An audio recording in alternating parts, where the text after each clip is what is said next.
Thanks for tuning in. On this video, I'm going to talk to you about 5 indicators that should have you concerned you might be on the road to losing a sale. So let's get right to it. Number 5, yes, quiet is something to be concerned about. I can't tell you how many reps have come to me and say, it's gone dark. I'm only getting crickets. They're not responding to my emails. What's going on?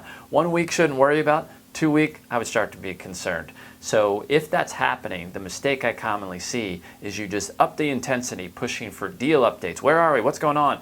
And ultimately, you're missing the point of going back up a level and reminding them of why they had interest in the first place. What was the energy behind the project? What outcomes were you going to enable? You got to make sure that those are still valid. Then maybe you get your deal update. But if all you do is selfishly try to help fill out your forecast report and get their time to do that, there's not a lot of it in it for them to have that response. So I'm not surprised that it might stay quiet at that point. So quiet is definitely a concern, but how you manage it can determine if you move forward or if you don't.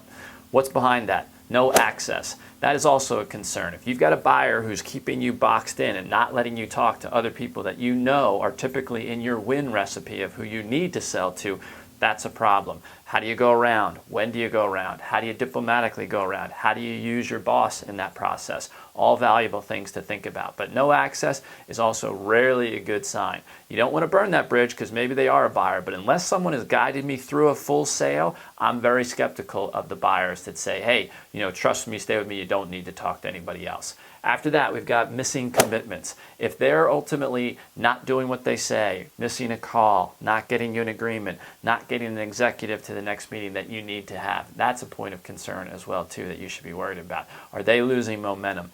Their fear meter of bringing you in and exposing you to others has them a little bit concerned, and that's never a good sign. So what can you do?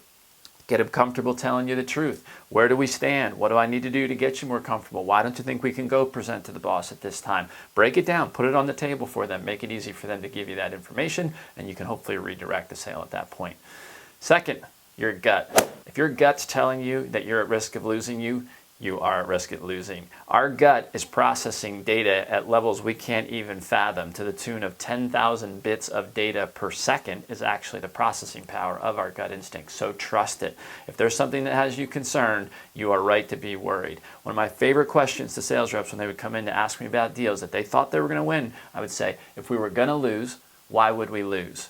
They've always had an answer to it, even on deals they're committing. And I can ask them to say, well, what are you going to do about that? Maybe they're going to miss funding. Maybe they're a merger acquisition target. Maybe they have to hit revenue this quarter. Maybe that boss could leave. There's always something that you can still be working on and selling. So if your gut is telling you something and you ask yourself that question, if I were going to lose, why? Maybe that gives you an answer that you can try to address and get ahead of that problem before it's the one reason that you do lose. And then lastly would be ultimately, is your answer to why they need you weak?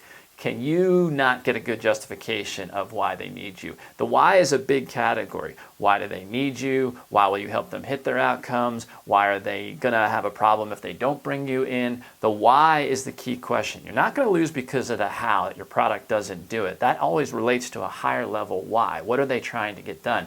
Why should they bring you in? Why can't they get there on their own? Why can't other vendors get you there too? If your answer for why is weak, that's not a good place to be, and you're definitely at risk. So take a look at that, try to figure out if you can strengthen that why and get them a little bit more motivated to bring you in.